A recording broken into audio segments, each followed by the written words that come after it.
Hello and welcome to Pico's World. I'm Pico and this is Real Music, the program for music makers and music lovers. You just tuned into my Real Music program, my friends, and its current series, AI Music. AI Music, friend or foe, real or fake, danger or opportunity? Is it somehow possible for us to avoid its bad aspects and use the rest of it for our own advantage? I think the answer to that is a big yes. So let's dive right into it. So, what do you think? Can AI machine-generated music ever replace the music performed by human beings? Welcome to the first episode of my AI music series. And for the record, I think the answer is no. It is not possible for AI machine-generated music to ever replace, in any major way, the music performed by human beings. But before we continue down this path, let's stop for a moment to define the two most important terms used in this episode, namely AI music and real music. Let's start with AI music. There are, of course, various ways that AI intersects with music, but for the sake of this discussion, let's define AI music as any music or sound produced by AI music generators from inputs such as text or images.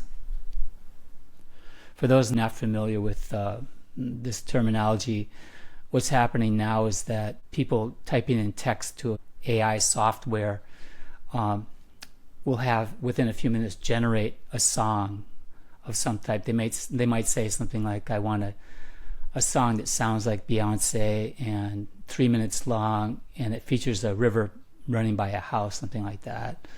And the AI generator will create such a song, spit it out, and it sounds sort of like Beyonce, and it has that imagery in it. Okay. As for the real music definition, I'll be defining it here as any human or instrumental performance of a musical piece intended to be listened to live or electronically. This could include much of what people usually listen to on Spotify or Apple Music, whether it be classical, rock or pop, electronica, blues or techno. If it's performed by a human, it would be considered real music for the purpose of today's discussion. For the sake of brevity, though, such things as movie soundtracks, department store, mood music, therapy, meditation music, and so on, will not be addressed in today's discussion. So, getting back to the basic question of whether AI music can ever replace real music on a mass scale, I believe the answer to this is no, but not due to some moralistic, legalistic, or ascetic reason, but rather because of a fundamental law of nature that I, as a linguist, would characterize as the interspecies communication gap, or ISCG. Have you ever noticed how a dog, when presented with a stuffed animal, no matter how perfectly it might resemble a real dog and perhaps even bark like a real dog, instantly recognizes that it's fake, and after a quick sniff or two, just walks away and ignores it? And the same when dog meets cat, and the dog is thinking, hey, I'm not going to go through my whole get to know my fellow dog routine with this animal, which is obviously not one of us, while the cat could very well be replacing its, I want some romance today mood with a sudden urge to find the best exit. Much like the proverbial dog and cat in this story, millions of years of evolution have also made us biologically predisposed to reject, disregard, or at least greatly diminish the importance of the non-human communicative signals we regularly encountered in nature over the course of our evolution. I would say that even today, it is likely that we unconsciously continue to try to first determine if a given communicative signal is from our own species before accepting it as something worthy of serious consideration. If this species identification watchdog, if you like, is indeed embedded in our nature, wouldn't it follow that the more a piece of music is verifiably human in origin, the more we would tend to trust and thereby psychologically accept it as being authentically meant for us? Us meaning here our kind or our species? If so, and I believe it is, based on the evidence that we will explore a little later in this episode, AI machine-generated music will likely never be a broadly popular substitute for human-performed music. But thankfully, there's no need to just take my word for it, my friends. Just stop for a moment and look around. The surrounding cyber landscape is still littered with the corpses of other purportedly human substitutes. Remember all the online avatars, cuddly robot home companions, virtual worlds with computer-generated friends, and all that just like human stuff that was supposed to be adopted by everyone starting 10 years ago? Well, it never happened. And due to the species authenticator that has evolved in us over millions of years, it is very doubtful that machine-generated music will ever be widely accepted. Okay, so by now you're probably ready to shout something like, hey, but AI has the superhuman ability to replicate anything, right? Why can't it just replicate the styles of all human-made music? And if it's good enough, what would stop everybody from just buying into it? After all, aren't the latest AI music generators capable of perfectly replicating the vocal style of everybody from Frank Sinatra to Bruno Mars? Beautifully put. Well, I guess I shouldn't say that because it was me who just said it. But anyway, regarding AI's ability to mimic any artist's musical style, I think your basic point was this. Wouldn't everybody rather just go out and pay, say, 1 cent for an AI song or get it for free instead of paying 5 cents to Apple Music for Elton John's real version? To this, I think I would once again suggest that due to the interspecies communication gap, or ISCG, our instinctive drive to determine whether these incoming communicative signals are human or non-human will always seek to dodge or deflect even the most perfect mimicry, not necessarily immediately, but eventually. Why?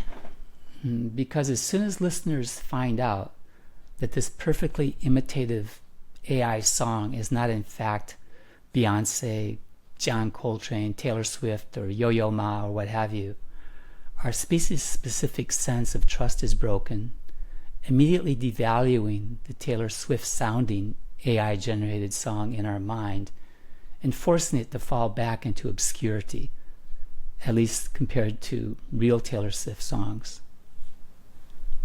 By the way, friend, if you find this kind of insightful discussion valuable, could you be so kind as to help Pico stay online a bit longer and click that like and subscribe button? Thank you. Now, as you've probably already noticed on your own, this concept of the existence of an instinctual fake music blocker is not just some abstract notion or conspiracy theory that I made up for the hell of it after having a couple of beers one night, but is rather something that everyone can currently see being applied to AI music in the real world. Even as we speak, our inner repulsion for the ingenuine is effectively shooting down hundreds, if not thousands, of very nice sounding AI-generated songs every day. Even though many of those tunes do sound amazingly good, to me anyway, I've yet to see even one, not even one, come close to charting at any level on any local, national, or international pop chart. Let me know if you found any. I think that instinctively humans will always try to validate an authentic human source of any auditory communication signal coming in at them. This can happen while a song is being listened to, before it is listened to through some personal inquiries or research, or perhaps 5 minutes or even 5 weeks later. Or as illustrated by my Taylor Swift example above, as soon as the song fails the human source sniff test in the court of public opinion. But sometimes I wonder if there is another non-biological takeaway from all this, such as the heartening concept, I suppose, that listeners really do value artists as people, to the extent that this is contributing to real music's current ability to maintain its decisive edge in its current competition with seemingly identical AI music. Okay, to summarize, I think we may have just possibly established that AI music, as defined here, can never replace real music performances, live or electronic, in any mass way. But does this mean that people working in various other aspects of the music industry are safe from having their jobs cut or having other unpleasantries visited upon them? Not at all. And we'll begin to address that issue in the next episode of AI Music. Now, here's a little special bonus for those of you who have hung in there and traveled this far with me in today's journey. In order to turn the tables on AI and somehow force it to support the creation of my own music, I recently made this 1-minute music video based on a song I created over 15 years ago. Please let me know what you think of it.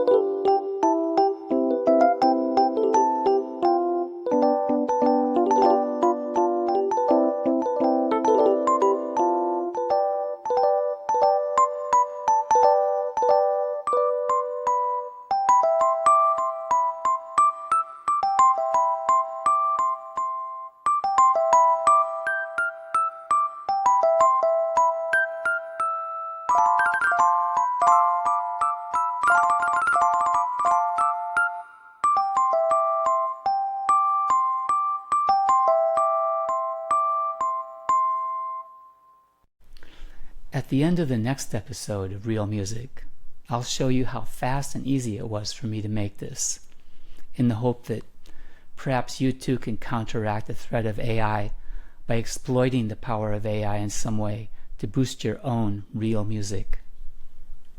So please check out that little bonus if you like at the end of Pico's next episode of AI Music. Well, once again, this has been the Real Human Picoman.